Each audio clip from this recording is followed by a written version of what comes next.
Hello, you're listening to a new episode of East Meets West on 91.7 FM Danbury, the podcasting region of nerd.net. Yes, and I am the Gentleman Snark, as always. And I am Flamehawk, and today we have a special guest from Alter Reality Entertainment. Please introduce yourself. Sure, my name is Susan Stores. I'm the press relations manager for Altered Reality Entertainment. Let's kick off this interview, shall we? Sure. What guests are you expecting to come to ComicCON? Okay, well, first of all, this is we're speaking specifically today about ComicCON at Foxwoods Resort Casino, and just to name a few of our celebrity guests that we have coming this year, which is June 10th and 11th. We have Kevin Sussman from Big Bang Theory. We have Aaron Schwartz from The Mighty Ducks, Gossip Girl, and Guardians of the Galaxy 2. We have Spencer Wilding, who's the new Darth Vader in Star Wars Rogue One. And headlining this year is Theo Rossi, Shades from Luke Cage, and Sons of Anarchy. And then we have about 6 wrestlers coming this year, headlining this year. They include Ric Flair, Amy DeMoss, Kevin Nash. So we're really excited about those headliners. And then we have a whole slew of other guests. And we're still announcing as well, too. You guys sound like you have a very stacked lineup. Like, I love the Nature Boy, Ric Flair. Like, he is one of the all-time greatest wrestlers. Absolutely. He really gets involved in the performances, too, at the shows. He really gets involved in his appearances as well. What exactly is Altered Reality Entertainment? Okay, we're a multimedia, multifaceted, multi-genre company that produces ComicCON. Our flagship show is Rhode Island ComicCON, which has been going on for 5 years now. We're heading into our 6th year. We also have shows in Colorado Springs, and we do a horror show in Providence, Rhode Island called TerraCon. So we've been in existence now since 2010. We started out back then doing a small one-day show called South Coast Toy and Comic Show. So when is ComicCON? It's June 10th and 11th, Saturday and Sunday. And there's a new venue this year, right? It is. This is our first time at Foxwoods Resort Casino. We're really excited about that. This is our 8th year for ComicCON, but this is our first year at Foxwoods. And it's been an adventure getting used to the new venue, and it's bigger and better for us this year, more dynamic for the attendees. There's hotels, and there's restaurants, and shopping, and there's the casino. There's a lot that people can do at Foxwoods alone other than just ComicCON. So does the new venue of Foxwoods actually open up new opportunities for a better ComicCON? Oh, absolutely. It's going to be a better ComicCON. We're having an after party right on site. There's dozens and dozens of restaurants that attendees can eat at and enjoy. There's so much to do. And of course, the venue itself for the convention is bigger. So we're able to bring in more guests, a higher level of guests, and more vendors and more artist alley. So it's really shaping up to be a really exciting show. Definitely sounds like a fun time. So what is the process that you guys use in booking guests? Well, to be honest, we really just reach out to the agent. It's something that I don't specifically handle as press relations manager, but we speak with agents. We build relationships with the agents. You know, a lot of the times we'll book the talent, the guests for more than one of our shows because we have 4 different shows. They may appear in different locations on our footprint. So we've developed a relationship with the celebrities. We've developed relationships with the agents. In a couple of rare cases, we've worked directly with studios. But that's pretty much how it works, and that's pretty common for most conventions. What would you say is the biggest facet to this year's ComicCON?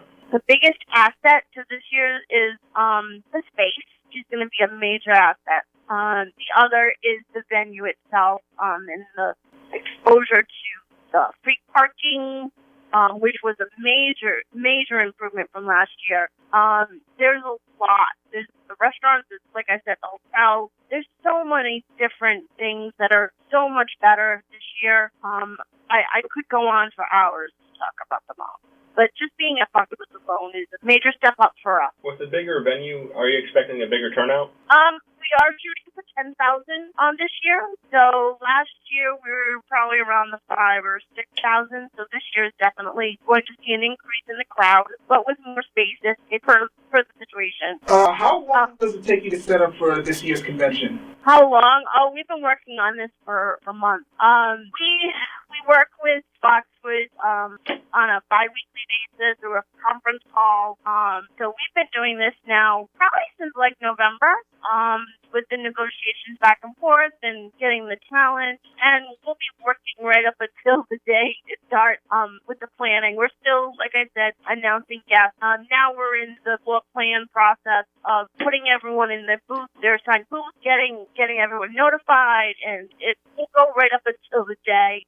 Getting badges and wristbands. There's a lot of different aspects to putting a show together like this, and there's a lot of people involved. We're doing a lot of our advertising and marketing at this point now, such as doing this interview with you guys. So there's a lot to it, and it takes a while and it takes a village, as they say. Acquiring comic book creators, both artists and writers, any different than cosplayers, the actors, and all those people as well? Well, it really depends.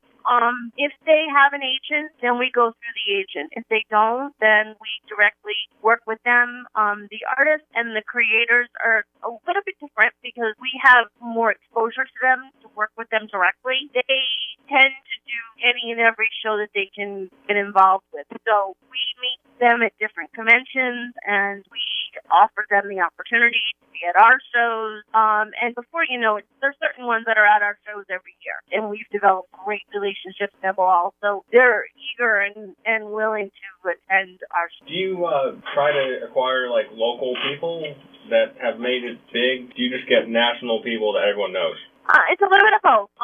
We do have a good contingency of people that are from the New England and Northeast area that will attend, such as Neil Adams, who lives in the New York area. So he'll come in, but he's also known on the national level. It's a little bit of both. We get a lot of the local talent plus national folks that, like, for example, we have Jim Shooter as one of our artists that's going to be in attendance this year, and Jim Storenko. So we get those guys, and then we have local folks like Holly Golightly and Jim Ballin that are on board as well. Another thing here, how does the panel system work at ComicCON? Well, for ComicCON at Foxwoods, this year we are actually setting up the panels ourselves.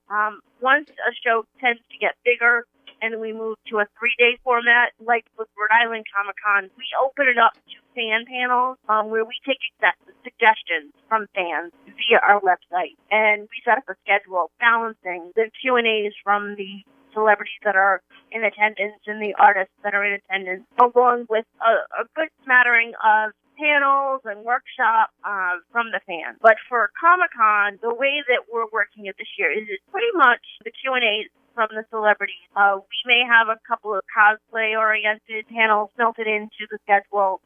We'll have that schedule out probably about 2 weeks before the show starts. Now, you're speaking of cosplay. You're also bringing in famous cosplayers, right? Yes, we actually are. They're pretty much, I would say, famous as far as nationwide famous. They're more local known to the area, but we do have those listed on our website, and they will be participating in the costume contest, whether it be as judges. They'll have tables out on the floor, and they may even be sitting in panels. Now, the contest, what exactly are you having in mind for contests, or is that can't be disclosed yet? Let's take a look here. We are having a kids and an adult costume contest, and that is happening on Saturday. And the rules for the contest are listed on our website, which I can give you later on. And the sign-up is actually going to be taking place right at the convention itself. We're having the 501st as one of our group reenactors and cosplayers. They'll be on site. Sign-up tables for the cosplay contest will be right near their setup. And so I speak to them adequately. It definitely sounds like a fun time, though. It does. It does. So just one thing I should make mention is that there is a cap to the contest. We're only going to allow 60 in the adult contest and 30 kids contest. And once the registration ends, we won't be accepting anyone additional. So the kids contest is at 4 o'clock on Saturday, and the line is at 3 o'clock. So everyone who's bidding should be in line at 3. So, and then the so it's kind adult... of, first come, serve, right? Yep. And then the Saturday contest is at 5, and the lineup is at 4. Each one must have a wristband to the convention itself. And we have specific costume and prop policies that are listed on our website that we should have everyone adhere to in order to make. You know, like I said, all of our rules and regulations for that contest are listed on our website. One of the things to be mentioned, though, is that it must be at least 50% handmade or altered. Right. So that's really, really important for them to qualify for the contest. It's definitely more fun to make it yourself. Absolutely. Absolutely. What is the it topic in this convention this summer? The it topic? Like, what is the most popular? What's usually popular, to be honest with you, is The Walking Dead in every one of our shows. It's still out there as the number one thing to talk about.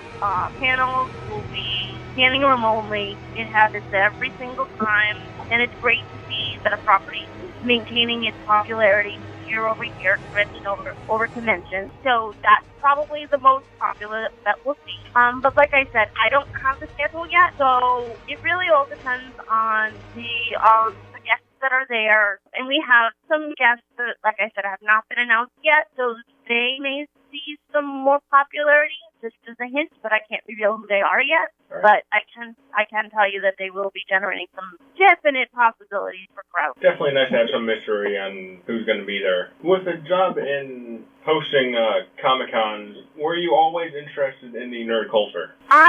To be perfectly 100% honest with you, I am adopted into the nerd culture. I was adopted 22 years ago into this world, and I was fortunate enough about 10 years ago to be afforded the opportunity to transition my career into this nerd culture, and they've been the happiest days of my life.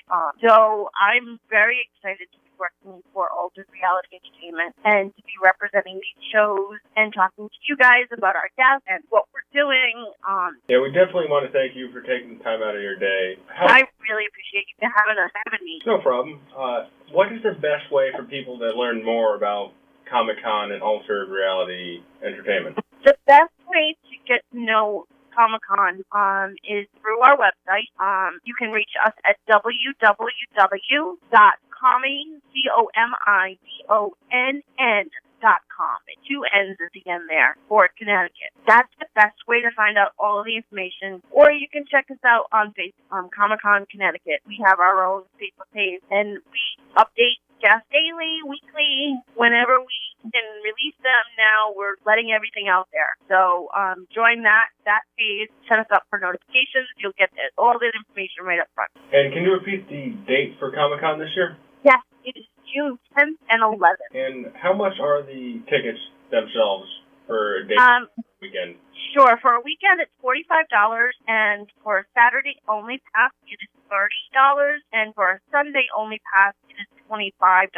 And we highly, highly encourage anyone who is going to buy a ticket to please do so in advance. The last thing that we want any of our attendees at any of our shows getting in line and then it sells out. And it has happened at our show. Encourage highly that anyone that wishes to go to buy their tickets in advance right from our website. Definitely. I think the tickets are going to go pretty fast with the roster of guests you already have. Pretty stacked cast right there. Absolutely. Absolutely. And I just named a few. Exactly. So check out our website and check the whole list out and stay tuned. Thank you for joining us on our episode of East Meets West on WXEI 91.7. And this is also going to be on our website, nerdent.net. So thank you again. Thank you so much. Have a great day. See you at Comic-Con.